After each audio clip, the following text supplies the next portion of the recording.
연금을 받던 분이 갑자기 수급이 중단되면 정말 난감합니다. 이유도 모르고 주민센터에 찾아가 보면 이미 기준을 넘겼다고 하죠. 본인은 잘못한 게 없는데 제도는 냉정하게 숫자로만 판단합니다. 그동안 현장에서 수많은 어르신들이 제도를 몰라서 억울하게 손해보는 모습을 너무 많이 봐왔습니다. 저는 지난 25년간 사회보장제도를 연구해온 박사 이정민입니다. 특히 요즘 같은 시기에는 내년부터 바뀌는 제도를 미리 알고 준비하지 않으면 평생 받을 수 있던 연금을 놓치게 됩니다. 오늘 말씀드릴 내용은 여러분의 노후 수입에 직접적인 영향을 미치는 아주 중요한 이야기입니다. 연금은 한번 결정되면 되돌리기 어렵고 놓친 금액은 다시 받을 수도 없습니다. 그래서 지금 이 순간 정확한 정보를 아는 것이 정말 중요합니다. 많은 분들이 연금 제도가 복잡하다고 생각하시지만 핵심만 제대로 알면 충분히 내 권리를 지킬 수 있습니다. 내년부터 달라지는 변화들을 모르고 지나치면 매달 수십만 원씩 손해를 볼 수도 있어요. 반대로 오늘 제가 말씀드리는 내용을 잘 기억하시면 앞으로 안정적인 노후 생활을 지킬 수 있습니다. 지금부터 제가 현장에서 직접 겪은 사례들과 함께 여러분이 꼭 알아야 할 변화들을 하나씩 자세히 풀어드리겠습니다. 이 이야기를 끝까지 들으시면 왜 지금 당장 확인하고 준비해야 하는지 분명하게 아시게 될 겁니다. 여러분은 혹시 연금 때문에 억울한 경험이 있으셨나요? 댓글로 편하게 나눠주세요. 얼마 전에 71세 김영순 님이 제게 찾아오셨습니다. 매달 꼬박꼬박 들어오던 기초연금이 어느 날 갑자기 끊긴 겁니다. 통장 잔고도 그대로고 특별히 달라진 것도 없는데 왜 그런지 몰라서 주민센터에 가셨대요. 그런데 거기서 들은 설명이 충격적이었습니다. 자녀분이 생활비로 자동 이체해 주던 금액이 고정소득으로 잡혀서 기준을 넘겼다는 거예요. 김영순님은 제게 이렇게 하소연하셨습니다. 자식이 도와준 게 왜 벌이 되느냐고요. 하지만 제도는 그런 사정을 봐주지 않습니다. 숫자로만 판단하거든요. 비슷한 경우는 한두 분이 아닙니다. 퇴직금을 한 번에 예금에 두었다가 소득으로 환산돼서 연금이 줄어든 분도 계시고요. 병원비로 받은 보험금이 일시 재산 증가로 잡혀서 한 분기 수급이 중단된 경우도 정말 많습니다. 저는 이런 분들을 볼 때마다 가슴이 아픕니다.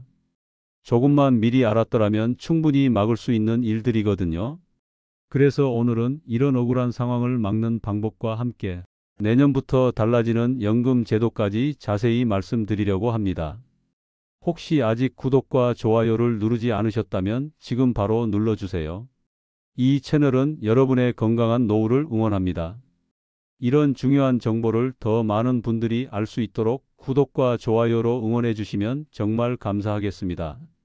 오늘 제가 말씀드릴 내용은 여러분의 연금 관리 방식을 완전히 바꿀 수 있는 중요한 지혜입니다. 끝까지 보시면 왜 지금 당장 작은 습관을 바꿔야 하는지 분명하게 깨닫게 되실 겁니다.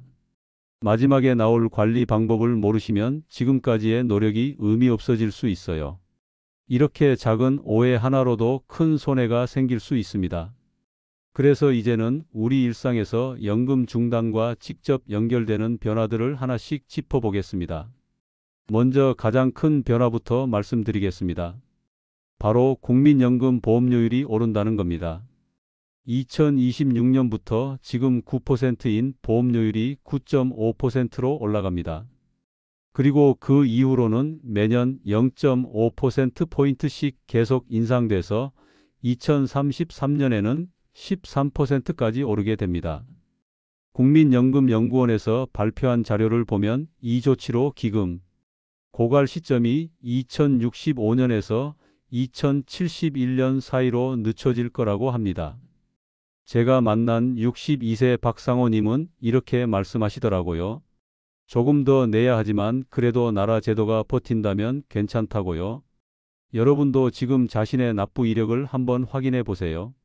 추가 납부나 이미 계속 가입 같은 제도를 활용할 수 있는지도 미리 점검하시는 게 좋습니다. 여기서 주의할 점은 보험료가 오르더라도 수령액이 그만큼 크게 늘어나는 건 아니라는 겁니다. 그래서 장기적인 계획이 필요해요. 솔직히 말씀드리면 보험료는 계속 오르는데 받는 금액은 그만큼 안 오릅니다. 더 내고 조금만 더 받는 셈이죠. 어떤 분들은 이게 조삼모사 아니냐고 하시는데요. 여러분 생각은 어떠신가요? 이 정책이 정말 공정하다고 보시나요? 댓글로 솔직한 의견 남겨주세요. 두 번째 변화는 일하는 어르신들에게 희소식입니다. 연금을 받으면서 일을 해도 되는 소득 기준이 크게 완화됩니다. 지금은 월 309만 원까지만 벌어도 연금이 깎이는데요. 2026년부터는 이 기준이 월 500만 원으로 올라갑니다. 통계청 자료를 보면 55세에서 79세 사이 고령층의 약 70%가 계속 일하고 싶다고 답했습니다. 그만큼 일하면서 연금도 받고 싶어 하시는 분들이 많다는 거죠. 제가 아는 67세 이춘자님은 마트 계산원으로 일하시다가 연금이 깎였는데요. 내년부터는 감액 대상에서 벗어나게 됩니다. 여러분도 월평균 근로소득을 미리 계산해서 감액 구간을 넘지 않도록 관리하시면 좋습니다.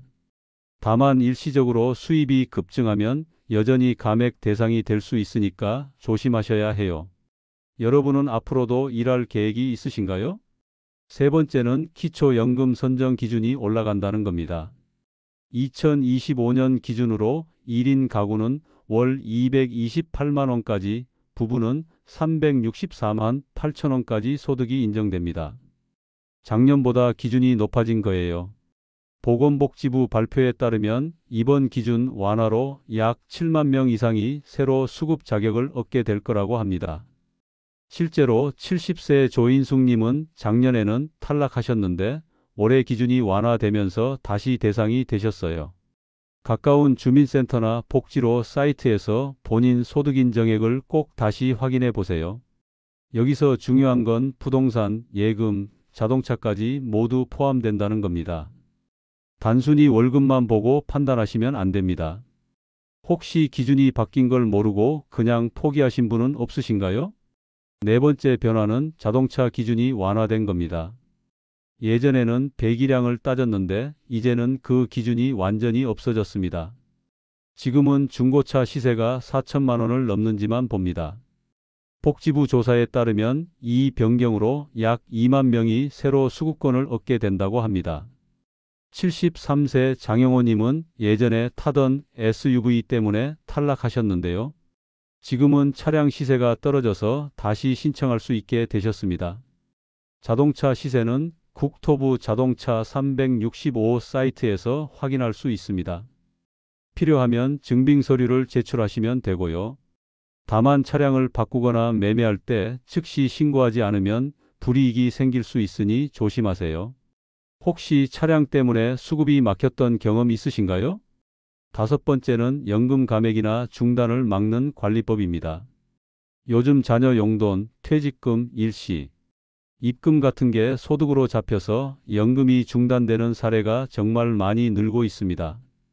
국민연금공단 자료를 보면 기초연금 감액 사례 중 20% 이상이 가족 간 이체로 발생한다고 합니다.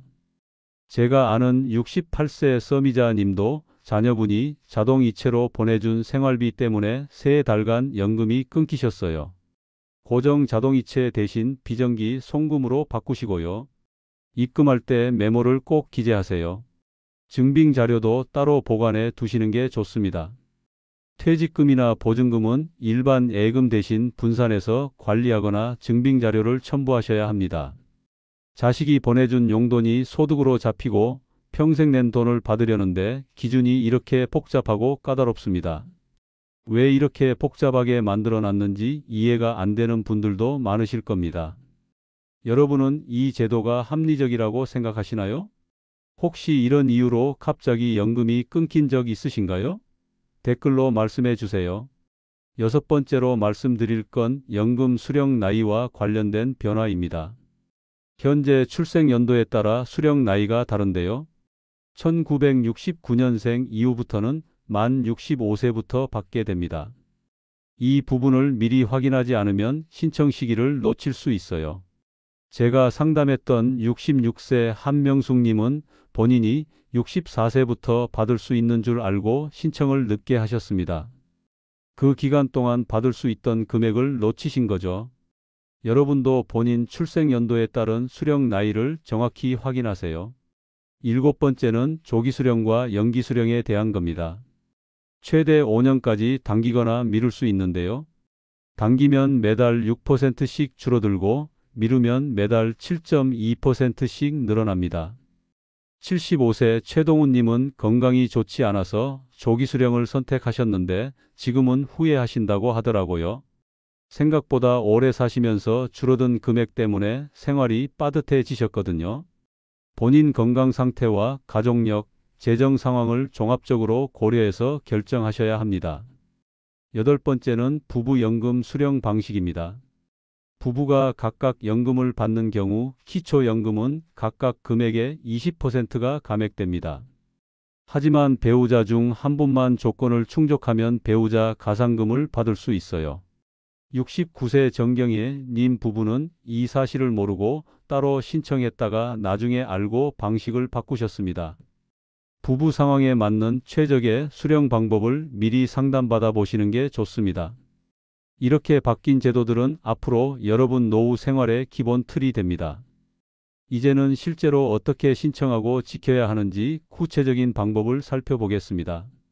먼저 신청 시기를 절대 놓치지 마세요. 기초연금은 만 65세 생일이 속한 달의 한 달 전부터 신청할 수 있습니다. 이 시기를 놓치면 그 기간 동안 받을 수 있던 금액은 소급되지 않습니다. 제가 만난 67세 김철수님은 신청을 6개월 늦게 하셨는데요. 그 기간 동안 받을 수 있었던 190만 원 정도를 그냥 날린 셈이 되었습니다. 생일달을 기준으로 미리 일정에 표시해 두시고 놓치지 마세요. 혹시 아직 신청 안 하신 분 계신가요? 두 번째는 수급 희망 이력 등록입니다. 한번 탈락했다고 포기하지 마세요. 수급 희망 이력 관리라는 제도가 있습니다. 이걸 등록해두면 나중에 기준이 바뀔 때 자동으로 연락이 옵니다. 등록 안 하시면 새로운 기준이 생겨도 본인한테는 통보가 안 됩니다. 주민센터나 복지로 홈페이지에서 한 번만 등록해두면 됩니다. 저는 이 제도를 몰라서 몇 년을 손해본 분들을 정말 많이 봤습니다. 이 제도 알고 계셨나요? 세 번째는 예금과 퇴직금 관리입니다. 금융재산은 2천만 원까지는 공제되지만 그 이상은 소득으로 환산됩니다. 환산율이 월 4% 정도 되니까 큰 돈을 한 계좌에 넣어두면 소득 인정액이 급상승할 수 있어요. 70세 이순자님은 퇴직금 5천만 원을 한 통장에 넣어뒀다가 기초연금 대상에서 탈락하셨습니다. 여러 통장으로 분산하거나 사용 목적을 메모로 남겨두시는 게 좋습니다.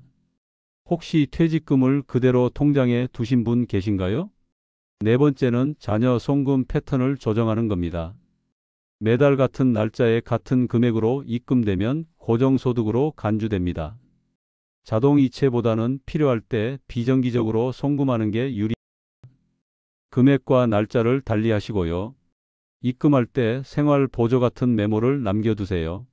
72세 박경숙님은 자녀분이 매달 15일에 50만 원씩 자동이체하다가 이 방법으로 바꾸셨습니다.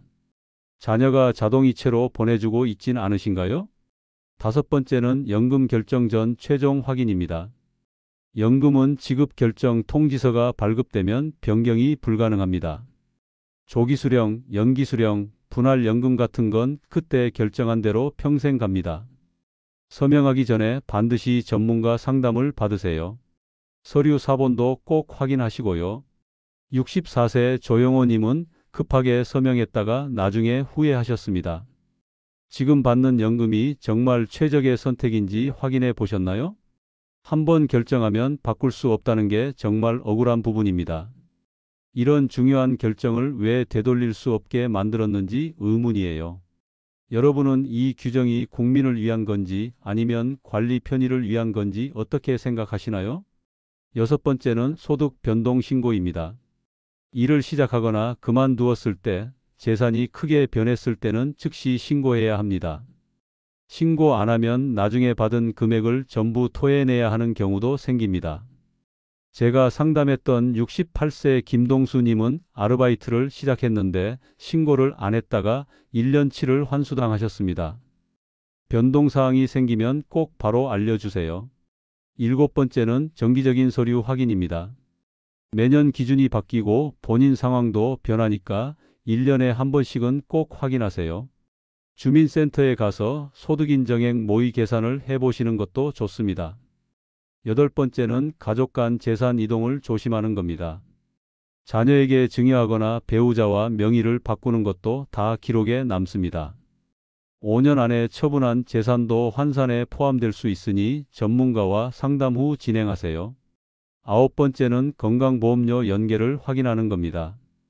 연금을 받기 시작하면 건강보험료가 달라질 수 있습니다.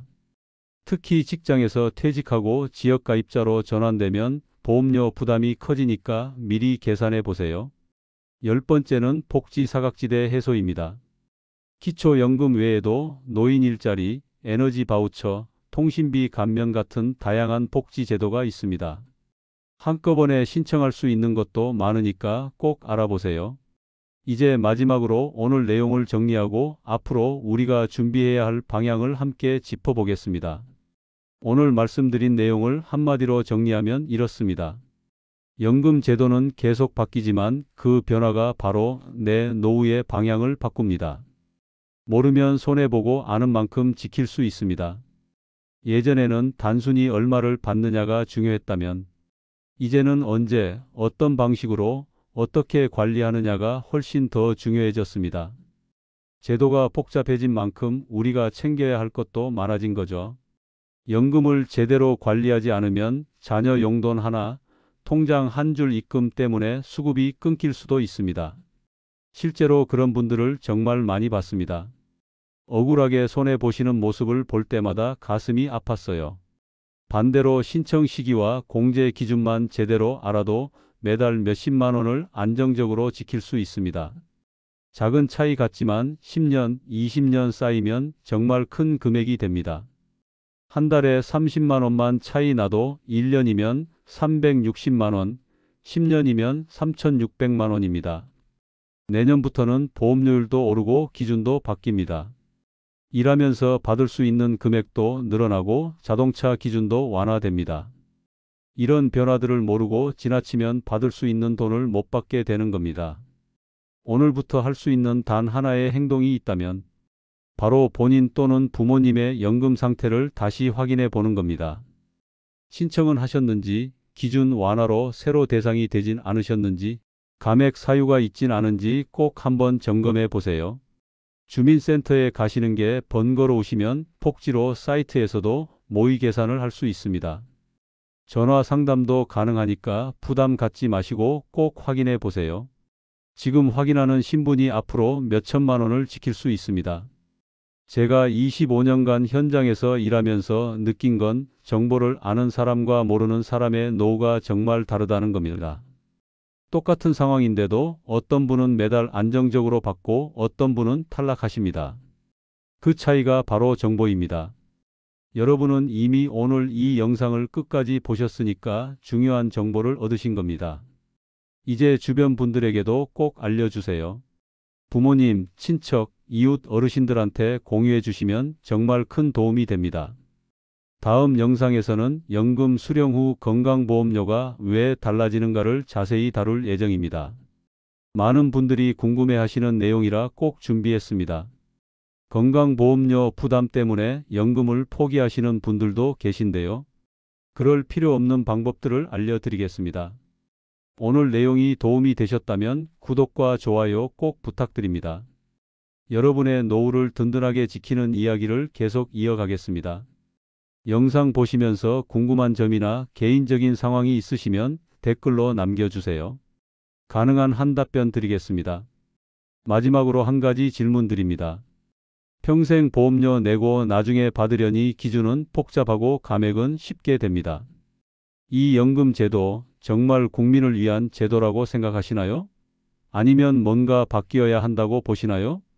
여러분의 솔직한 의견을 댓글로 들려주세요. 찬성이든 반대든 불만이든 제안이든 모두 환영합니다.